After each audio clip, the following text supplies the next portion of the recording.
Bon, je t'invite à un enterrement. Ma bagnole.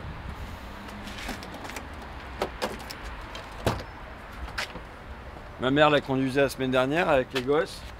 Et paf, il y a les soupapes qui ont pété. La bagnole s'est arrêtée directement sur la route. D'après le garagiste, il y en a pour entre 1500 et 2000 euros. Et tu vois, je suis quand même un peu triste. C'est pour ça que je fais un BDR dans ma bagnole, parce que l'air de rien, il y a eu 3 films dedans. Il y a eu Merci Patron, il y a un bout qui est tourné dedans. Je veux du soleil, on traverse la France avec. C'est presque un personnage dans le film. Et Debout les femmes, elle était encore là l'année dernière pour... ça fait quoi? Ça fait presque 10 ans que je l'ai. Je sais pas combien de kilomètres je suis. Je l'ai acheté d'occasion. Et tu vois, elle est pas énorme, 146 000 km. Mais d'après le garagiste, il y en a pour 1500 à 2000 euros. Bon, puis en plus des films, tu sais, quand l'air de rien, c'est pas bien parce que c'est juste, on peut dire, c'est juste de la mécanique, c'est juste du plastique, de la tôle, tu vois, du fer, de la ferraille. Mais on s'attache. Parce qu'il y a tous les souvenirs qui vont avec, tu vois, quand tu traverses pour aller en Ardèche avec tes gosses et que tu mets l'équipage Jojo ou tu expliques toutes les chansons de Renaud, de Perret, à mon dernier repas de Brel à l'intérieur, tu sais, je prends les phrases une par une, puis je les explique. À mon dernier repas, je veux voir mes frères et mes chiens et mes chats et le bord de la mer. J'arrête pour voir si derrière ça comprend. Je fais mon petit cours et tout ça, tu vois, ça grave. Même, je me souviens, donc on arrivait en Ardèche, je sais quoi le col avant, je sais plus si c'est le col de l'Escriné ou quel col c'est avant d'arriver en Ardèche. Moi j'ai conduit toute la nuit, j'étais vanné, je me pose au petit matin, je me mets à roupiller, mes gosses ils dormaient derrière, et d'un seul coup ça fait « Libéré, délivré !» C'était la poupée de ma fille, elle avait fait bouger la poupée, tu sais, qui chante, et paf, tu vois, t'as des souvenirs qui te reviennent. Comme ça, ou pareil, quand c'est souvenir des vacances, quand tu es en Ardèche et que à l'aube, à 6 h du matin, j'amène les gamins pour pêcher. C'est la passion de mon fils, que ma fille, elle veut venir, qu'elle prend son biberon, qu'elle germe une grosse fois dans la voiture. Tu nettoies tout, tu recommences, tu repars. Une deuxième fois. Elle l'a fait 3 fois quand même. Bon, voilà les agréables souvenirs. Un mélange de pêche et de vomi. Et là, donc, je suis en arbitrage, tu vois. D'un côté, j'ai 3 arguments pour la garder. Le premier argument, c'est sentimental, donc. Le deuxième argument, c'est la paresse, parce que c'est rechercher une nouvelle voiture et tout ça. À l'Argus, regarder les cotes, aller la chercher, refaire la carte grise, tout ça, c'est du boulot.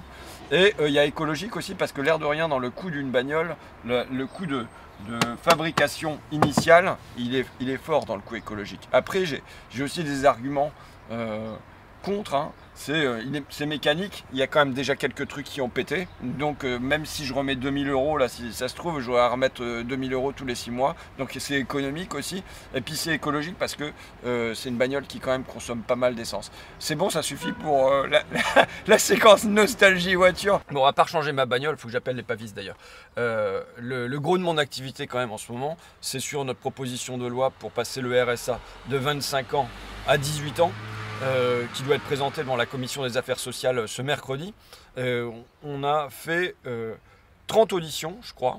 Alors, tu es venu avec moi à la maison familiale rurale de Flixecourt. On est allé à la mission locale d'Abbeville. On en a reçu d'autres à la permanence, la vendredi à Amiens.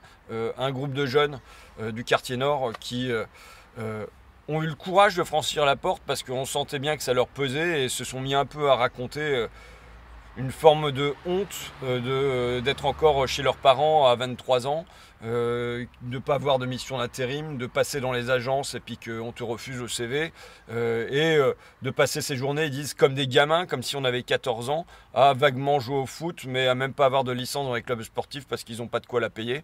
Et bref, avoir une vie où le gîte et le couvert, il est assuré, par les parents, mais en revanche un sentiment de rétrécissement et parfois je crains, je veux pas, mais une résignation qui se lit d'avance sur les visages, quoi. Et donc voilà, c'est de ça dont il faut sortir. Je suis convaincu que donner un revenu de 497 €, c'est pas suffisant, c'est pour vivre, pour survivre. Mais c'est déjà un socle sur lequel s'appuyer pour se demander, bon, est-ce que je veux quitter le logement de mes parents, est-ce que je veux passer le permis, quelle est la priorité que je vais avoir pour me construire un peu dans mon existence. Et ensuite, de toute façon, tout ça, je crois que ça doit aller avec de l'accompagnement, de l'accompagnement, de l'accompagnement, de l'accompagnement. C'est-à-dire qu'il n'y a pas un gosse qui traîne dans les quartiers ou dans les campagnes, sous les abribus, tu sais, qui doit être laissé seul, errant, un peu abandonné ou sachant pas quoi faire de sa vie. Il y a un moment, il faut prendre les gens par la main et puis se dire, bon alors, est-ce que tes soins c'est fait? Est-ce que tu manges normalement? Enfin voilà, qu'est-ce que tu as envie de faire? Envie, envie, envie, envie.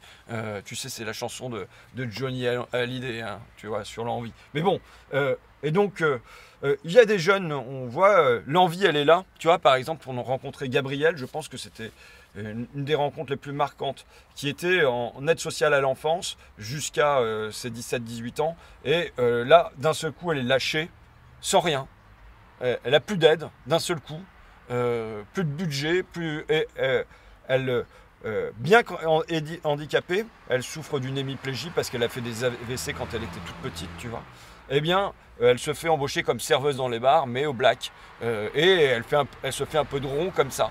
Mais la crise du Covid arrive et paf, il n'y a plus de contrat dans les bars. En plus, elle n'a pas droit au chômage, donc elle se retrouve sans rien. Mais elle avait réussi à accrocher un logement comme ça, elle l'a toujours. D'ailleurs, c'est après des moments très très très difficiles dans son enfance, c'est un peu un élo de sécurité duquel elle ne veut pas partir, mais montre l'angoisse qu'avec les économies qu'elle a mis de côté, ça ne suffise plus là pour payer ce logement, qu'elle en soit exclue. Et surtout, elle se demande comment elle va faire pour réaliser son projet, parce qu'elle en a un, elle a une envie, tu vois, son projet c'est d'aller dans la couture. Elle a déjà fait un CAP couture, mais elle en a été exclue parce que les boîtes de mode, elle voulait pas trop d'une handicapée qui devait avoir un poste debout toute la journée, je le dis. S'il y a des boîtes qui travaillent comme ça dans la haute couture ou la couture et qui voudraient la recruter. Et donc voilà, elle a son projet, mais elle se demande comment raccrocher une équivalence du baccalauréat. Ça supposerait de ne pas travailler pendant un certain temps. Donc comment jongler entre les deux? Bon, des angoisses comme ça. Et même simplement pour elle, les soins qu'elle effectue plus. Elle devrait avoir des séances de kiné, elle va plus chez le kiné. Auparavant, quand elle était en famille d'accueil, elle faisait, et donc il y avait des revenus liés à ça, elle faisait de la natation, elle faisait du sport et tout ça, malgré son handicap. Et là, c'est fini parce que d'une part, elle n'a plus le temps pour subvenir à sa survie, quoi. Et puis, parce qu'elle n'a plus l'argent pour se payer des entrées à la piscine et tout ça, c'est devenu un luxe quand ça existait encore la piscine. Bon, les 2 dernières semaines, on a fait des tas d'auditions, à la fois de jeunes, de parents aussi, d'intellectuels, des syndicats, d'associations, ATD Carmont, le Secours catholique, la Fondation Abbé Pierre, spécialisée sur le logement parfois, sur la santé. Bon. Et ça représente des dizaines d'heures d'enregistrement. Et il faut dire ce qui est, c'est que des fois j'ai l'impression d'être... Alors c'est pas pour la mégalomanie, mais tu vois, Michel-Ange, il signait ses tableaux, mais en même temps il avait tout un atelier qui bossait pour lui. Tu vois. Et ben j'ai l'impression d'être un peu pareil, c'est-à-dire que derrière ce qu'on va produire avec l'administrateur, derrière un rapport là d'une centaine de pages, je suis en train de finaliser l'introduction, derrière mes prises de parole, il y a des bénévoles qui bossent, alors je vais les nommer, hein. Magali, Jésabelle, Solène, Mathias, Alice, Renaud, Chloé, Esther, Florent, Robin, qui retranscrivent les enregistrements, qui le remettent au propre et qui en font une matière qui va pouvoir être utilisée. C'est vachement précieux. Et ensuite, tu as mon équipe parlementaire qui est payée comme toi là pour organiser les entretiens. Donc ça fait partie du travail collectif. Et tu as l'administrateur qui lui est payé par l'Assemblée nationale qui va chercher dans les textes de loi les évolutions juridiques, quelles sont les mesures mises en œuvre par le gouvernement et tout ça. Donc on a affaire là à un véritable travail collectif. Alors des fois quand je dis ça, la dernière fois que j'ai dit ça, j'ai rendu hommage à Damien pour ses amendements, j'ai vu des réactions sur Facebook, bah du coup il fout rien Ruffin, tu vois, mais bon c'est pas exactement vrai parce que ça demande du travail. D'abord j'écris quand même encore beaucoup, c'est moi qui écris la plupart de ce que je dis dans les commissions, enfin c'est pas la plupart, c'est tout en fait, c'est peut-être une limite aussi au fait de ne pas pouvoir intervenir plus, c'est que je suis quand même un maniaque de ma propre écriture, quoi. Donc, et puis de se demander politiquement sur quoi on va mettre l'accent, pourquoi cette mesure-là, enfin enfin, c'est aussi du boulot, quoi. C'est pour dire que même s'il y a du monde qui bosse derrière, je bosse aussi, quand même un peu aussi. Mais donc voilà, ces bénévoles, ils ont retranscrit 28 heures d'enregistrement et ça représente plus de 300 pages quand même. Tu vois un peu, donc derrière, évidemment, il va y avoir un bouquin. Bon, il y a plein de choses que je savais, mais il y a 2 trucs qui m'ont été plus ou moins révélés, ou en tout cas qui ont pris de l'ampleur au fur et à mesure de ce travail. La première chose, c'est le besoin d'accompagnement. Je le disais déjà, mais que malgré tous les dispositifs qui existent, comme des petits bouts de sparadrap, les gens en général, et les jeunes en particulier, ils sont hyper éloignés des institutions. Ils vont pas aller d'eux-mêmes à la mission locale, au machin, tout ça. Ou bien on va pas, même les travailleurs sociaux ne comprennent même plus des fois tous les dispositifs qu'ils ont, tellement c'est des petits bouts de machin dans tous les sens. Donc, d'une part. D'autre part, la chose qui m'a marqué, c'est l'importance de l'aide familiale. Or, pourtant, je le sais dans ma propre existence, puisque, je le disais, c'est ma mère qui conduisait la voiture qu'elle a fait péter en conduisant mes gosses. Donc, je sais que je bénéficie, moi, encore à 45 ans, d'une grosse aide familiale. Mais elle était encore plus importante quand j'étais jeune et avec une famille dont l'objectif était les études, tu vois. Et ça, c'est vraiment le critère discriminant. Mais à fond. Dans toutes les auditions, on l'entend, ceux qui vont pouvoir avoir de l'aide de leur famille, ceux qui vont pas pouvoir en avoir, qui du coup vont combler ça par de l'emploi, non pas des petits jobs d'été, mais de l'emploi tôt le matin, tard le soir, et qui vont nuire aux études, c'est démontré statistiquement, ou qui vont même pas se lancer là-dedans parce qu'il va pas y avoir la famille pour aider à avoir un logement dans une métropole et tout ça. Et là, j'ai eu un graphique qui m'a stupéfait. Je te le montre. Alors, tu le vois ou pas? Tu as une courbe en bleu. La courbe en bleu, c'est quoi? C'est le taux d'effort consenti par les familles. Ça veut dire que quand on est dans le premier décile, c'est-à-dire là les plus pauvres, on a là les plus pauvres, eh bien, ils consacrent 12% de leurs revenus à le donner à leurs jeunes adultes, quoi. Tu vois? Donc, c'est plus fort que le dernier décile, c'est-à-dire que les plus riches, eux, ne donnent que 8% de leurs revenus à leurs enfants. Donc, alors qu'ils sont déjà plus pauvres dans le premier décile, ils s'efforcent de donner en proportion davantage. Mais le problème, c'est que le déséquilibre de revenus est tel entre le premier décile et le dernier, bref, entre les pauvres et les riches, que de toute façon, même en donnant moins, ceux-là, ils vont toucher, les enfants des plus riches vont toucher 7 000 € par an, tandis que les enfants des plus pauvres vont ne toucher que 1 000 € par an. C'est-à-dire quand bien même les plus pauvres font plus d'efforts pour aider leurs enfants, et bien à l'arrivée, les enfants des plus pauvres reçoivent 7 fois moins. C'est pour dire la nécessité aujourd'hui de passer de la solidarité familiale à la solidarité sociale. C'est ce qui a été fait pour les personnes âgées. Pour les personnes âgées, c'était une solidarité familiale jusque dans l'après-guerre. C'était aux enfants d'aider leurs parents quand ils vieillissaient, en les gardant à la maison, en les soutenant financièrement et tout ça. Et puis ensuite, on est passé à une solidarité sociale qui fait qu'on ne se demande pas quel était le revenu des enfants. Le minimum vieillesse ou la retraite, eh ben, c'est pour tous, tu vois. Donc voilà, ce graphique, moi, il m'a marqué. Alors, évidemment, je sens que je vais avoir beaucoup de remarques sur l'assistanat. Bon, d'abord, l'assistanat, il est au gouvernement. T'as vu l'histoire de Brune Poirson? Elle était secrétaire d'État, je sais pas trop quoi, écolo, mais le développement durable, un machin comme ça, bon, elle n'aura pas marqué la vie citoyenne du pays, mais qu'importe. Et puis, elle est éjectée, elle retrouve son siège de député. On l'a vu 4 fois, je crois, en 6 mois. Mais, quand même, ça la fatigue. Et elle souhaite faire autre chose, revenir à sa vie d'avant et tout ça.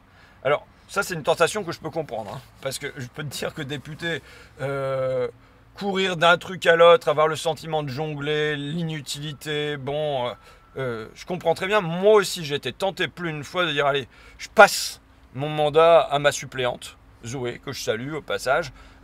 Ou alors, j'avais fait des amendements pour qu'on puisse venir une semaine sur 2, tu vois, en alternance. Ou alors, enfin, voilà, je cherchais un truc pour faire que ma suppléante, elle bosse un peu plus et que moi, j'aille un peu moins souvent à Paris, tu vois. Non, c'est pas possible. Il n'y a que 2 solutions. Faut que je meure ou faut que je devienne ministre. Je sais pas lequel des 2 est le moins souhaitable, tu vois. Bon, bref, pas possible de céder un bout de mon mandat à Zoé. Et là, je vois que Brune Poirson, elle, qui était à l'Assemblée, elle arrive à filer son mandat à son suppléant. Je ne sais pas trop comment il s'appelle. J'ai oublié, je crois qu'on s'en fout. Bon, hein. Je dis, mais bon sang, mais comment elle fait? Pourquoi elle a droit et pourquoi moi, j'ai pas droit? Et là, on découvre dans la lettre A, je cite, Jean Castex vient d'avoir recours à une astuce pour éviter la tenue d'une élection législative partielle dans la circonscription du Vaucluse de Brune Poirson. Le Premier ministre a prolongé de 6 mois sa mission gouvernementale consacrée à l'éducation et au développement durable, soit jusqu'à fin 2021. Bref, il lui a filé une petite mission, et comme ça, supposément, elle travaille pour le gouvernement, et comme ça, du coup, elle peut tranquillement filer son mandat à son suppléant. Tu vois ? Comment ils organisent d'abord le contournement de la démocratie, parce qu'ils savent que si jamais ils partent dans une élection législative partielle, là-bas dans le Vaucluse, ça leur fait un siège en moins pour En Marche. Et puis voilà, elle a le droit de vivre comme ça. Puis finalement, on apprend quelques jours plus tard que quoi ? Qu'elle a trouvé de nouvelles fonctions, comme quoi? Comme directrice du développement durable chez Accor. Tu sais, le groupe hôtelier qui licencie par milliers alors qu'ils ont touché le chômage partiel, et avec les femmes de ménage là, de l'hôtel Ibis qui font grève depuis des mois juste pour être un petit peu mieux payées. Donc c'est là-bas qu'elle va aller sans doute donner des leçons d'éthique, tu vois. Alors putain, l'éthique. Bon. Et là, tu as une tradition de l'assistanat qui s'est installée dans la Macronie, parce que autant un jeune qui sort de l'ASE qui va pas avoir de revenus, là ça serait de l'assistanat, un jeune tout court qui va faire ses études et qui va avoir 100 € de bourse, ses parents qui peuvent pas payer, bah, il doit se démerder avec ses 100 €. Mais en revanche, les ministres qui sortent du gouvernement, Pénicaud qui perd son poste de ministre du Travail, hop, on lui décote un poste d'ambassadrice à l'ODE, Buzyn qui se vote à la mairie de Paris, qui est plus ministre de la Santé. Qu'est-ce qu'on lui file? Elle ira bosser au directeur de cabinet de l'Organisation mondiale de la santé. Sibeth Ndiaye qui devient, je sais pas trop quoi, lobbyiste chez ADECO, même la haute autorité de la transparence sur la vie publique a dit oulala, c'est limite, parce qu'elle va utiliser le fait qu'elle était ancienne porte-parole pour contacter les gens du gouvernement, utiliser ses réseaux et tout ça, c'est pas terrible. Et puis elle va être chez ADECO, mais pas comme intérimaire, Sibeth Ndiaye, si tu vois ce que je veux dire. Bon, voilà, tu as cet assistanat-là, il est accepté. Alors on va me dire, le RSA, ça coûte le RSA pour les jeunes, ça va coûter cher. Alors on ne sait pas, c'est 6 milliards, 9 milliards, 12 milliards, enfin on ne sait pas trop, mais enfin ça se chiffre en milliards, tu vois. Qu'est-ce qu'on découvre la semaine dernière à la une des Échos? CAC 40, plus haut pic depuis 2007. Tu vois, on vient de traverser une année de mouise, il y a 1 million de pauvres en plus. Les bars sont fermés, les restos sont fermés, les gens se demandent comment ils vont revivre, mais le CAC 40, lui, en flèche. Et alors, on a battu, mais on peut en être fier peut-être, un record, puisqu'on a maintenant 42 milliardaires en France, mais surtout, ces milliardaires, leur patrimoine, il a augmenté de 55% en un an. T'imagines? Plus 55% en un an. C'est des chiffres qui sont tellement énormes, tu vois, ça fait 160 milliards d'euros qu'ils ont gagné en plus en un an.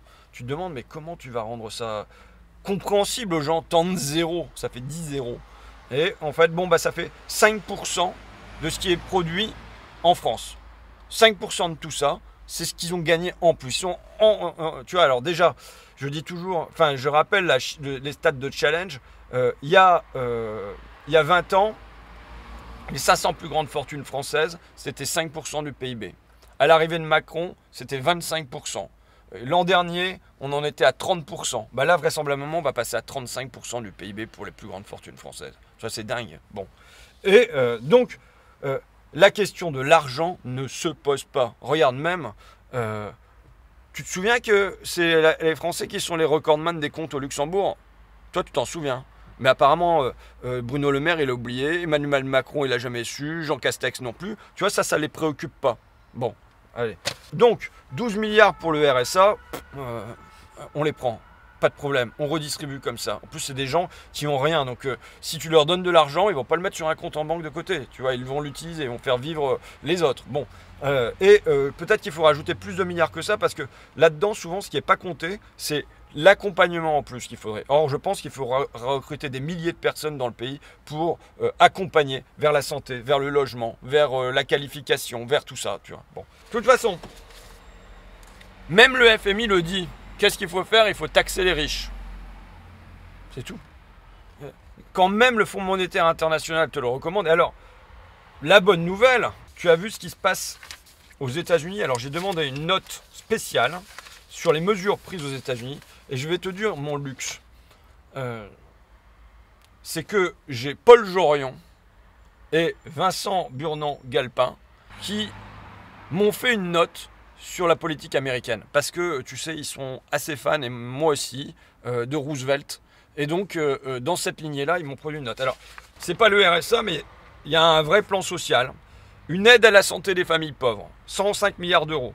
Ensuite, une aide, toujours pour les familles, sur l'alimentation et le logement, 143 milliards d'euros. D'après l'université de Columbia, ça pourrait diviser par 2 la pauvreté chez les enfants. Et y est associé aussi l'éducation, qui sera le ministère qui va bénéficier de la plus forte augmentation de financement avec près de 41% supplémentaire. Tu vois, c'est assez énorme. Alors comment ils vont financer ça? Je te l'ai dit, taxer les riches.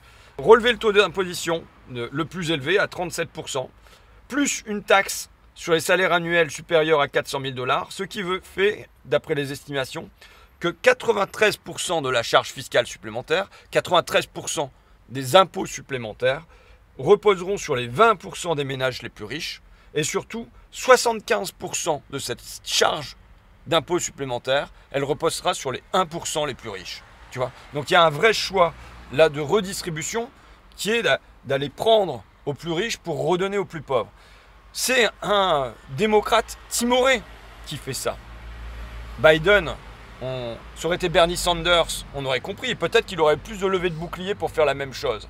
Là, c'est Biden qui le fait et qui inverse un mouvement historique, puisque les États-Unis ont toujours été les premiers à baisser tous les impôts, l'impôt sur les sociétés qui va remonter aussi, les impôts sur les plus riches, et ainsi de suite.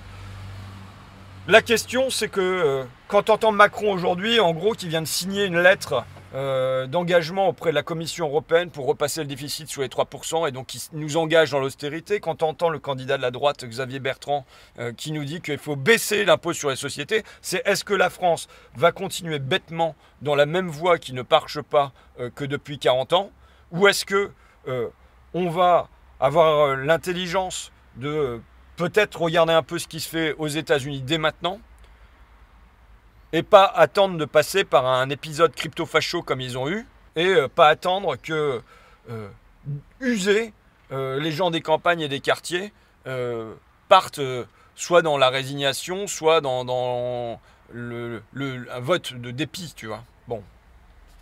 Donc voilà. Ça, c'est une lueur d'espoir. La deuxième lueur d'espoir, je le dis quand même, parce que c'est rare. Véran a annoncé que vendredi, je crois, ils avaient dépassé les 500 000 piqûres en une journée. Alors, quand ils disent produire en France, je dénonce parce qu'il n'y a rien de produit en France du vaccin. On fait juste de la mise en flacon. En revanche, là, sur la vaccination, ça a l'air de prendre. Il faut le dire, tu vois. Il faut le dire parce que c'est peut-être le printemps qui se rouvre. Ça veut dire que moi, je suis favorable à ce qu'on adopte le slogan du gouvernement à partir du mois de mai qui est « Citoyens dehors ». Bah oui, dehors, allons-y. Dehors, allons faire du cinéma. Dehors, allons faire des concerts. Dehors, faire de la musique, c'est peut-être pas seulement que le 21 juin. Dehors, allons faire du beach volley. Dehors, reprenons la joie des corps, tu vois. Et puis, dehors, on peut faire aussi des pots de départ. Tu sais, dans un an, Macron doit partir. Donc je pense qu'au mois de mai, avec des beach volley, avec des concerts, avec du théâtre, avec des films sous la forme qu'on veut, mais on doit organiser peut-être, enfin on peut, des pots de départ d'Emmanuel Macron. Est-ce qu'on doit attendre qu'il y ait 100% des personnes vaccinées? Non. D'abord, je rappelle que je suis pour la liberté vaccinale. C'est-à-dire que ceux qui veulent se faire vacciner le puissent, que ceux qui ne le veulent pas, on ne les oblige pas. Alors, j'ai vu sur mes réseaux, tu vois, je regarde un peu, des gens qui disent « Mais c'est inconscient, parce que pour avoir l'immunité collective, il faut qu'il y ait plus de 90% de la population qui soit vaccinée. » D'abord, je ne suis pas sûr que ceux qui veulent vraiment pas se faire vacciner, ils représentent 10%, mais c'est leur droit. Et ensuite, quand on est en guerre, on doit se dire quel est le but de la guerre. Est-ce que là, le but de la guerre, c'est d'avoir 0 malade du Covid? Non, c'est un virus qui est assez contagieux, mais qui est peu létal. Donc, est-ce que c'est d'avoir 0 mort? Je veux dire, on continue de circuler sur les routes, on continue de faire des tas de trucs qui produisent quelques morts aussi. En revanche, quel est le but de la guerre qu'on doit se fixer? C'est que tout le monde puisse être soigné. C'est que les services de santé ne soient pas débordés. Voilà le but. Et là, pour ça, il n'y a pas du tout besoin que 100% des gens soient vaccinés. Il suffit que, notamment les plus fragiles, le soient, et ça fait diminuer mécaniquement le taux de pression sur les services de réanimation. Donc, il n'y a pas à attendre leur feu vert pour faire des pots de départ. On peut y aller, à mon avis, dès le mois de mai. Moi, j'invite, je souhaite, j'espère, et puis j'espère être invité surtout, à aller faire des pots de départ sur des ronds-points, à aller projeter mon film dans les centres-villes avec Gilles Perret, et à reprendre de l'animation de la vie démocratique autrement que en distanciel, quoi. Bon, en parlant de distanciel, je vais aller discuter avec les étudiants en distanciel.